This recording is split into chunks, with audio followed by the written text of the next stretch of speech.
Vice ganda sumagot na sa UP College student na cum laude. Yan at iba pa ang pag-uusapan natin ngayong araw. Pero bago ang lahat ay humihiling ako na pakisubscribe ang aking YouTube channel. Pakiclick ang bell icon para una kayong manotify sa mga bagong video na ilalabas ko. At pakidamay nyo na din na i-follow ang aking Facebook page na Mega TV at ang aking TikTok account na Kaparokya TV. Maraming salamat! Sa mga kaparokya, kamusta kayo? Ako po si Mervin at narito na naman po tayo sa panibagong yugto tungkol sa mga ganap ng It's Showtime at 8 Bulaga. Ngayon po ay araw ng Sabado, August 3 at bago natin umpisahan ang online viewership ng dalawang noontime show ay pag-usapan muna natin ang ilang ganap sa mga noontime shows. So yun nga mga kaparokya, bad news para kay Gerald Anderson dahil after nito maging bayani sa kanilang barangay sa Quezon City, ito't nagkasakit naman siya. Nagkatrangkaso po ang boyfriend ni Julia Barreto.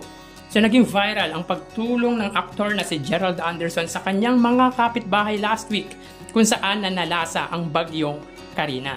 Dahil dito ay nagkatrangkaso ang PBB participants at ayon sa kanyang IG story or Instagram, last day of meds from the bottom of my heart.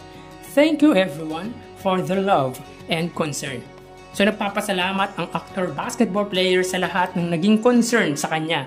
At isang follower ang nag-repost ng kanyang IG story named Rovi Girl. Sabi dito, "Get well soon Gerald Anderson. Thank you sa health mo.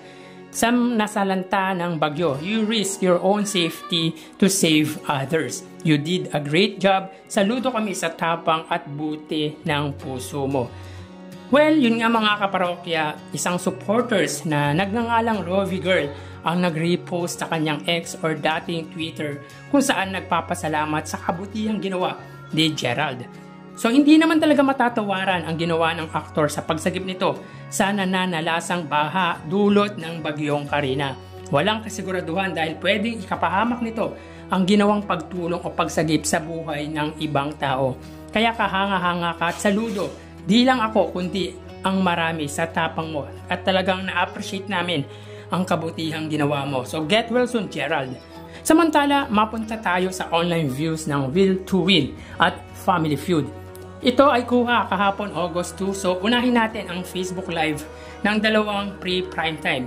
So dito as of 5:49 PM ang Family Feud ay may 2.6 thousand viewers at ang Will to Win ay 4.3 viewers or 4.3 thousand live viewers.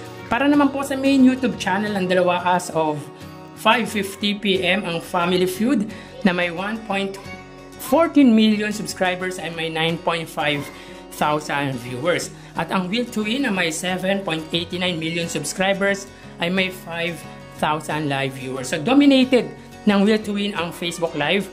Family Feud naman po ang main YouTube channel. Bali, ang total ng Family Feud ay 12.1 thousand viewers at ang Will to Win naman po ay 9.3 thousand live viewers. So yan ang ganap sa views online ng dalawang pre-primetime show. Samantala, bago natin ipagpatuloy ay humiling ako na pakisubscribe ang aking YouTube channel. Pakiclick ang bell icon para una kayong manotify sa mga bagong video na ilalabas ko. At pakidamay nyo na din na i-follow ang aking Facebook page na Mega TV at ang aking TikTok account na Kaparokya TV. Maraming salamat! Sa mga kaparokya, sobrang na-appreciate ni Ann Cabogabol Star Vice Ganda ang UP College student na nagtapos as cum laude na si Carlos Inigo Torcilino. Ito ang college student na inalay ang kanyang pag-aaral dahil inspirasyon nito ang main host ng It's Showtime. At dahil dito ay sinagot ni Vice ang UP College student. At ayon kay Vice, congratulations! Ipagbubunyi kita ang buti ng iyong puso, husay ng kaisipan at tapang ng iyong katauhan ang babaunin mo sa napakagandang bukas na nag-antay sa iyo. Naniniwala ako sa iyo anak kung baklang magna cum laude. So yun nga ang tugon ni It's Showtime host na si Vice Ganda sa estudyanteng inalay ang pag-aaral sa inahangahan. Grabe ang ganda ng bukas ng batang ito dahil isa sa pinakamataas na parangal ng isang college student ang nakamit nito. At sa prestiyosong paaralan pa ng Universidad ng Pilipinas. So talagang malayo ang mararating nito dahil noong nag-aaral ako, masaya na ako kapag nakakuha ko ng 2.5 sa grade ko. Anyway, yan, at napansin na ni Vice Ganda ang tweet mo. For sure, kung may masaya man ngayon, yan ay ang UP College student na si Carlos Inigo Torcelino. So sana magkita kayo ni Vice Ganda para at least makapagpasalamat sa iyo ang Anka Vocable Star Vice Ganda. At alam ko na umaasa si Vice Ganda na magkikita kayo. So tara ating alamin ang online viewership ng dalawang bigating noontime show. Para sa Eat Bulaga under TVJ Facebook page na may 2.5 million followers at sa Eat Showtime na may 18 million followers. So as of 12:50 PM ay kita po natin dito na ang Eat Showtime po ay may kasalukuyang segment na especially for you. Samantalang ang Eat Bulaga naman po ay Gimme 5. So dito may kita po natin mga kaparokya ang Eat Showtime ay may 11.5 thousand viewers at ang Eat Bulaga naman po ay may 7.2 thousand live viewers. So again, as of 12:50 PM ang Eat Showtime ay may 11.6 thousand viewers at ang Eat Bulaga naman po ay may 7.2 thousand live viewers. So mapunta naman po tayo sa TV Network YouTube channel. At unahin po natin ang GMA Network na may kasalukuyang subscribers na 36 million. Samantalang para sa Eat Bulaga under naman po yan sa TV5 Philippines na may kasalukuyang subscribers na 1.93 million. So as of 12:51 PM ang Eat Showtime under GMA ay may 10,000 viewers. Ang Eat Bulaga naman po under TV5 ay may 32,000 viewers.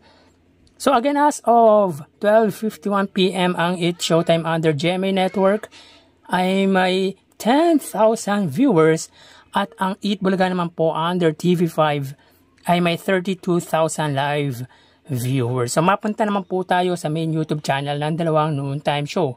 Para po sa Eat Showtime, under po yan sa ABS-CBN Eat Showtime na may kasalukuyang subscribers na 2.32 million subscribers.